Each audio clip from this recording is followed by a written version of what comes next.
a person such as you Ano? and being a believer.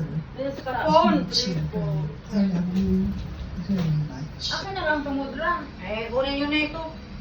Ano yan? Yung kay siya nga. Pang-vlog ko, pang-vlog. Hindi ko alam kung ano to. Hindi ko alam kung ano yan. Baka din mo binagkan? Hindi. Mag-date kasi bawal eh. Ito yung, tinan mo kung kailan ng expire. Kasi nalagay din ni siya sa ano, sa box niya. Baka expired na din yan. Pag-check mo nga, Jo. Intelligence and his Ito, 2024. Ha? 2024. Wala na to. 11/15, 2024. In short, is a Where? good person. Well, Buksan mo na, ano yan? Ano, dry. 2024 na. Oo nga. Kaya naman yan, pwede pa yan.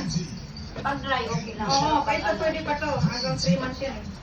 George Ayan, naalala ko to dito. Ito din. Eh kung ilalagay pa niya siya sa ano, sa box, hindi na yun nakaabot. Expired. Nako! Siya! Kain na lang. Ano ba muna? January, anong taon una? Pizza o? Pizza. Paano ko basahin mo dra? Kahit hindi ka Oh, ako, hindi April 1. April 1. 2026. Oh, yan. Pwede pa yan pizza. Ito, ano to, Dio? Expire na rin. expire na to. Oh. Pwede